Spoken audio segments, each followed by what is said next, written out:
Yeah, I haven't done a video for a long time. So let's do a Unpainted review. This is Armored Core 5 Hangman the Rematch version by Kotobukiya. And here we are. Yeah, I'm not going to show you the assembly instruction. It's pretty basic and there's not a lot of detail other than some color shot and a few artwork.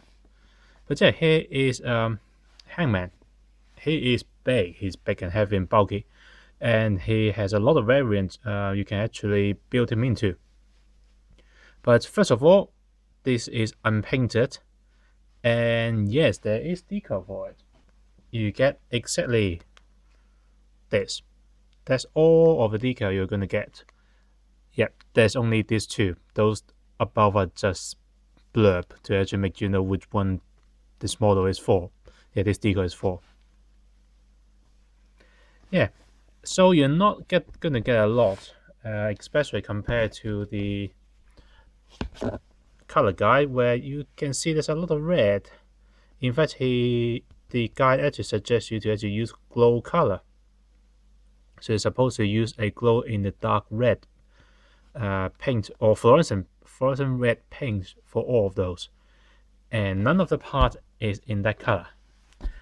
It's molded in technically 3 color, but I think in reality it ended up becoming 4. It's molded in this very dark blue, molded in this dark gray. It has 1 or 2 little pieces on the shoulder, which is in a very light metallic gray. And what is on the inside is I noticed that there's actually 2 types of metallic blue. It's almost impossible to see, but those thrusters are not the same gray as the weapon. It's actually a slightly darker gray, and a slightly bluish tint as well. So this color is in between the blue general armor pieces on the body and the gray on the weapon. And same for several internal parts of this kit as well. So yeah, there's actually several color, but none of them is very visible to anyone. So this kit is actually built modularly, like all of the Armored Core kits are. So the head is actually modular to the body with the neck collar. You can see the head does have a ball joint on it, so you can actually move his head, but it's designed to actually go down and lock itself in place. That is probably a feature on the Hangman, and yet it's actually plugged on those 2 packs. I will imagine that all of the Armored Core have something similar. Because unfortunately I don't have any other Armored Core kit. This is the only one I have so far. But yeah, this guy get me interested. The arm again is also on the joint. It has a 2 mating parts just to cover the joint. One is dedicated for the torso and one is dedicated to the arm. They're very loose. They don't actually really have much purpose other than being decoration. Once you plug it in, it's locked to the torso and doesn't actually swivel. But yeah, it's separate to the arm, so the arm can swivel anyway. In the Hangman case, his arm also go outward. It does swivel, and it does have a elbow joint, but you can see that there is not a lot of room. So this is almost as straight as it can be. And oh, come on, it's a really tight joint, and that's about as much as you can get in terms of elbow. Yeah, for Hangman, it's probably alright, consider the guy's bulk and size. Quite surprising, apparently, in the game he's actually agile. Yeah. He does have a waist torso, and it does swivel around. Oh, disclaimer here. You might see him split apart at the waist in this video.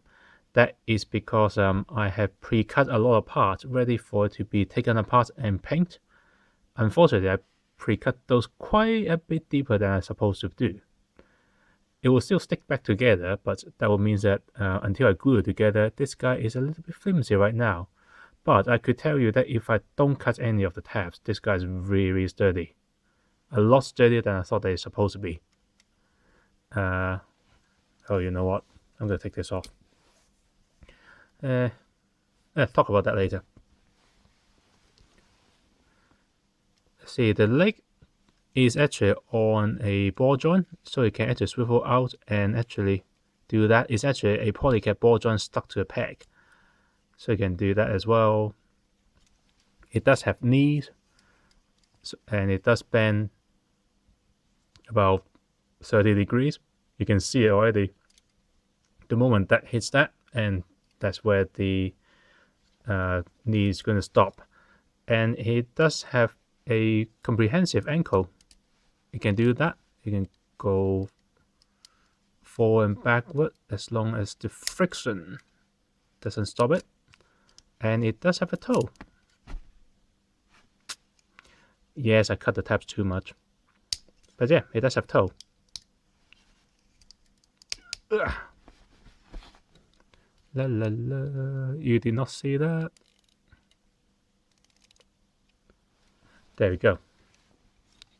Now, let's see what to talk about. Weapon. He comes with this gun. I think it's called a Kawakasa. The Karasawa. Okay. Yeah, because the Karasawa, which is a laser rifle type, and that thing which looks like a grenade launcher is a laser rifle.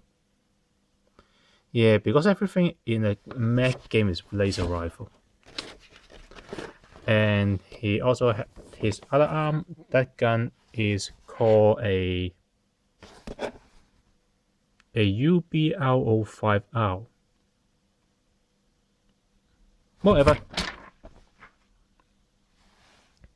So yeah, nice gun, nice big heavy gun, befitting the look. And yes, those two clips are designed for holding this gun. The one that's wider is for this one, and the one that's narrower is actually for holding this gun. I don't think the Karasawa can actually be mounted on anything. The other feature about the Hangman is the shoulder leg. At the moment, the shield is actually on deployed position. You can see here. You can see all of the frame here. There you go. You can see the frame now, and the two side panel is also open as well to give him maximum defense. Yeah, but yeah, you can actually take it apart, remove those frame on the inside, and you can push this. Then you can replace this, push it all the way back in, and you can close the two side panels, and it will be slightly smaller. Slightly being literally just slightly. It's about this much smaller. But yeah, nice detail. The construction of this guy is actually re-plating. Plating as in on the almost everywhere here on the inside is something, and then on the outside is armor plating slapping on top of each other until you reach to what you see right now. And the clever thing is that most of the panels are based around the panel line or the panels. So on the outside, there's hardly any panel line, any unsightly seam lines, except for the weapons. The weapons has unsightly seam line here, here, all the way down to the barrel, and on this one in particular is this one all the way down there and going around to the back of the gun. Yes, it's a shame. I wish that they would do a bit better job on the weapons as well. They spend so much time to actually make the model almost completely seamless, and then the weapon kind of ruins it. And finally, those two can be swiveled down or swiveled up to indicate that the anchor is being locked on to the ground. And that's about it. What else to say?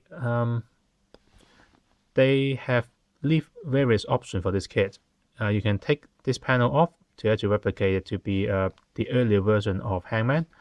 As the instructions shows you, you can actually take various armor pieces off him. Oh, there we go. Yeah, you can see I cut those tabs a bit too much. You can take this armor off. you can take this front plate on this shield off and replace. This one is not my fault. This one is actually the polycaps. I was going to say that the polycaps is one of those. If you buy any SD kit recently from Bandai, you see a lot of this. It's a very cheap way to actually make polycaps into that is actually universal and ball-joint swivel. Unfortunately, they're usually not very easy to get the tolerance right. Anyway, you can also replace this part and the base of the toe to have a slightly more less armored version of the toe.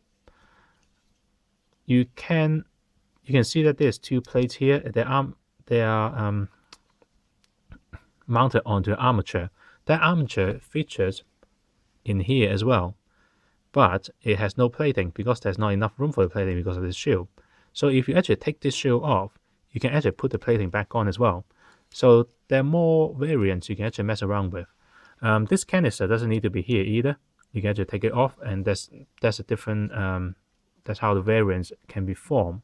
And the final weapon that's featured here is that on each shoulder is this panel. If you can take that panel off,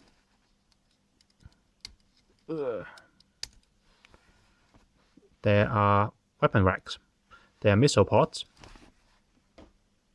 And to fully replicate all of that panel, you can actually, that is open. You have all of the tiny little pieces. You can also plug in to replicate the armor shoulder opened up for the missile launcher to fire. So yeah, quite a lot of little variants. They're not that sturdy. They're not very sturdy when you actually plug them on. So I would suggest to choose either have the missile launcher open or closed, and probably glue it together. So yeah, this is basically it. Would I recommend Hangman?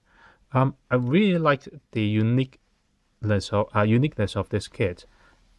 Yeah, all of this gigantic armor, this very big fins, all of this plating, framework. On top of which are various curved platings. These are really, really attractive things and really unique. One thing you will find that in my collection is that I like things that are very unique. I don't want everything to look the same. I mean, yes, it has a nice feeling to actually have something that looks like they're actually a team, an army of matching characters, but at the same time, there's a feel of a loss of characters by doing that. So I really like having different variants, various different types of design and aesthetic. And Hangman definitely fills me with the feeling of uniqueness and characters. But yeah, in terms of as a kit for articulation, no, it's not a lot.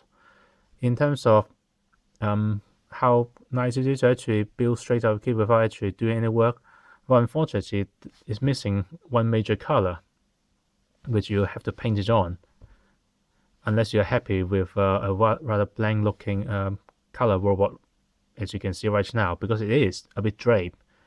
Even though I told you that there's actually 4 different shades of gray, not 50. There's 4 shades here at least. Yeah, that joke's running old. But yeah, if you like the aesthetic of the guy, if you play the game and like the characters, and if you are a relatively competent model builder, this guy is probably worth it.